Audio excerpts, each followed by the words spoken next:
Last week Sonam Wangchuk sir ने एक video बनाया था ऑन वॉलेट पावर। तो उस वीडियो में सर बताना चाह रहे थे कि हमें बायकॉट करना चाहिए चाइनीज़ प्रोडक्ट। मगर बहुत सारे लोगों ने वो वीडियो या तो फ़ोन पे देखी रहेगी या तो अपने लैपटॉप पे देखी होगी। अगर हम इंडिया की मोबाइल इंडस्ट्री की बात करें तो जिसमें आपका Xiaomi, Samsung, Vivo, Realme, Oppo ये सब ब्रांड्स आते हैं। इसमें सैमसंग को छोड़ के बाकी majority of the companies Chinese brand की हैं। अगर हम लैपटॉप की बात करें तो डेल और एचपी को छोड़ के बाकी सारी कंपनीज चाइनीज़ ब्रांड की ही हैं। और डेल और एचपी के भी बहुत सारे कंपोनेंट अभी भी चाइना में ही मैन्युफैक्चर होते हैं। और जिस फ़ोन से आप ये ऐप डिलीट कर रहे हो ये भी चाइनीज़ हो सकता है।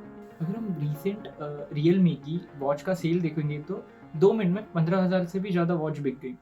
और अगर हम वन प्लस का सेल देखेंगे जो 8 जून को हुआ था, वो भी सारे के सारे सोल्ड आउट हो गए। और अगर हम सॉफ्टवेयर्स की बात करें तो आपने पेटीएम यूज़ किया होगा या आपने बिग बास्केट तो यूज़ किया होगा। हाँ, लॉकडाउन में बहुत सारे लोगों ने बिग बास्केट यूज़ किया, आज भी कर रहे होंगे। मगर ये दोनों के दोनों ब्रांड चाइनीज़ हैं। और हम बोल रहे हैं कि हमें अपनी वॉलेट पावर दिखानी है, आज उनका ऐप डिलीट करके और बाद में 1 साल के बाद उनका प्रोडक्ट छोड़ के। तो एक अच्छा इनिशिएटिव तो है, मगर लॉन्ग टर्म में ये सस्टेनेबल हो पाएगा कि नहीं, हम ये वीडियो में देखते हैं। चाइना को इंडिया के बाद फ्रीडम मिला है, मगर आज अगर हम देखेंगे तो चाइना सेकेंड लार्जेस्ट इकोनॉमी है और इंडिया फिफ्थ लार्जेस्ट इकोनॉमी है। 1960 से आज तक का डेटा देखें तो चाइना की जीडीपी हमेशा इंडिया की जीडीपी से अच्छी रहती है। 1980s के समय एक टाइम आया था जब चाइना की जीडीपी और इंडियन जीडीपी में बहुत ज़्यादा फ़र्क नहीं था, मगर उसके बाद चाइना की जीडीपी ने बहुत अच्छी तरीके से ग्रोथ दिखाई। अगर हम इंडिया का ग्लोबल लेवल पे एक्सटर्नल ट्रेड देखेंगे तो गुड्स एंड सर्विसेज में अगर हम गुड्स का स्पेसिफिकली देखें तो हमेशा इंडिया ट्रेड डेफिशिएट में ही रहा है, मगर सर्विस इंडस्ट्री में इंडिया ने बहुत अच्छा ग्रोथ और हमेशा वो ट्रेड सरप्लस में ही रहा है। और अगर हम अपनी स्किल्स और जो इंटरनेशनल मार्केट्स में जो रिक्वायरमेंट है उससे समझ जाए तो हम सर्विस सेक्टर में और भी अच्छे से ग्रो कर सकते हैं और अपने एक्सटर्नल ट्रेड को और अच्छे से बैलेंस कर सकते हैं। अगर हम रीज़न देखें कि क्यों चाइना इंडिया से बहुत आगे है तो इसमें सबसे पहले चाइना मास प्रोडक्शन करता है और वो इंडिया में वो प्रोडक्ट डंप करता है। अगर हमको इससे टैकल करना है तो हमें अपने जो प्रोडक्ट है उसकी क्वालिटी इंक्रीज़ करनी पड़ेगी और उसका प्राइस बहुत कम करना पड़ेगा। आज जो रियलमी वॉच का मैंने आपको एग्जांपल दिया था वो इतना ज़्यादा सेल में क्यों आई, क्योंकि उसका जो प्राइस था वो बहुत कम था जो इंडियन मार्केट्स में लोग अफोर्ड कर सकते थे। सेकेंड रीज़न अगर हम देखें तो अगर चाइना में एक कार मैन्युफैक्चर करनी हो तो वो उसकी कंपोनेंट्स ही मैन्युफैक्चर करते हैं। वो बैकवर्ड इंटीग्रेशन पे भी बहुत फोकस करते हैं, ना कि बहुत सारे प्रोडक्ट कॉपी प्रोडक्ट ही होते हैं।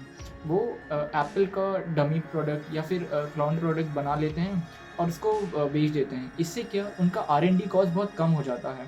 तो अगर हमें इससे टैकल करना है तो हमें बहुत सारे फॉरेन कंपनीज़ के साथ टाई अप करने होंगे, पार्टनरशिप करनी होगी, जिससे वो अपनी टेक्नोलॉजी हमारे साथ शेयर करें और हम वो प्रोडक्ट को इंडिया में बहुत कम प्राइस में बेच सकें। है लेबर प्रोडक्टिविटी का। तो बहुत लोग सोचते हैं कि चाइना में बहुत लेबर बहुत चीप है। एक्चुअल में वहाँ की लेबर चीप नहीं है, वो बहुत ज़्यादा प्रोडक्टिव है। हमें अगर इससे टैकल करना है तो हमें एडवांस टेक्नोलॉजी लेके आनी होगी जिससे हमारा जो लेबर प्रोडक्टिविटी है वो ज़्यादा हो सके। देखिए तो स्टेबिलिटी है। अगर स्टेबिलिटी में 2 पार्ट होते हैं। एक वहाँ पर जो गवर्नमेंट है वो स्टेबल है और सेकंड चीज़ वहाँ पर बिज़नेस करना बहुत ईज़ी है एज़ कम्पेयर टू इंडिया। तो हमें इस समय अगर हम इंडिया का सिचुएशन देखेंगे तो इंडिया की गवर्नमेंट भी स्टेबल है और हमें बहुत सारे न्यू लॉज लेके आने होंगे जिससे ईज़ ऑफ डूइंग बिजनेस बहुत अच्छा हो जाएगा। ओके, तो वहाँ का ह्यूमन कैपिटल बहुत अच्छा है, मतलब वहाँ के लोग हेल्दी हैं और एजुकेटेड हैं। अगर हम इंडिया में देखें तो जो स्किल बेस्ड लेबर्स होते हैं उसमें इंडिया में भी स्किल लेबर के ऊपर काम चल रहा है और फ्यूचर में हम देखेंगे कि इंडिया में भी एजुकेटेड स्किल लेबर बहुत ज़्यादा हो जाएंगे। पॉइंट अगर हम देखें तो क्लस्टरिंग का आता है। यूएस में जैसे सिलिकॉन वैली है जहाँ पर सारे आईटी कंपनीज सिचुएटेड हैं, वैसे ही चाइना में स्पेसिफिक कॉरिडोर बना के रखा है जहाँ पर वो प्रोडक्ट ही बनेंगे।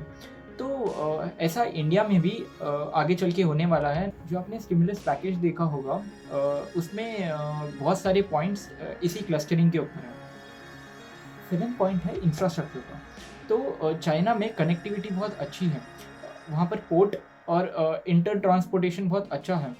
अगर हम इंडिया में देखें तो भारतमाला प्रोजेक्ट इंडिया ने अभी लॉन्च किया है, और इंडिया में भी जो गोल्डन कॉरिडोर है और बहुत सारे प्रोजेक्ट इसी के रिलेटेड बनाए हुए हैं।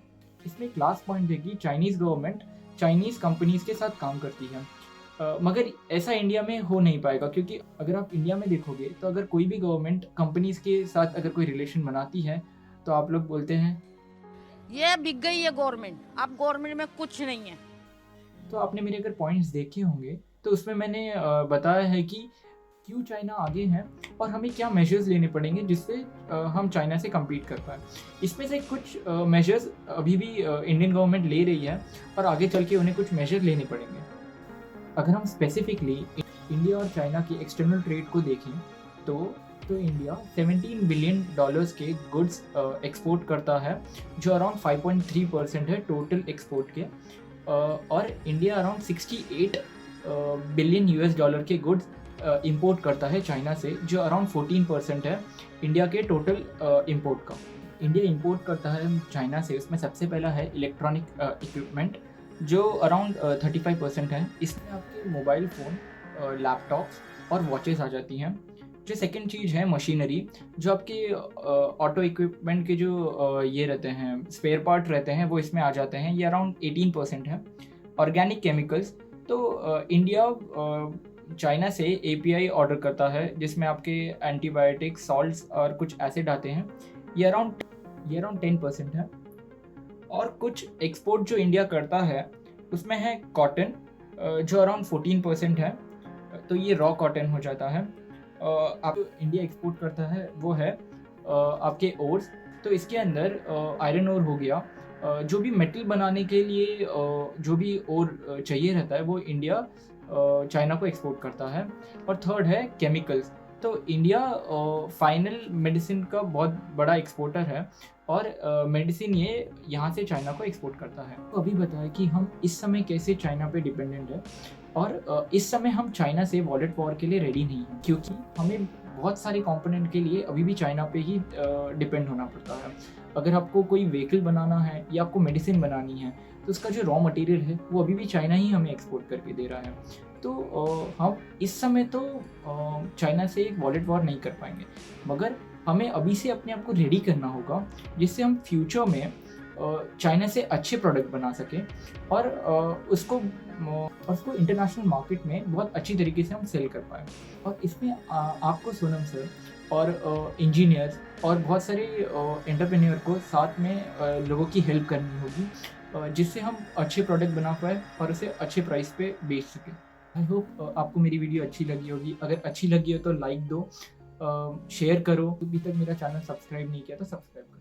तब तक के लिए स्टे इन्वेस्टेड।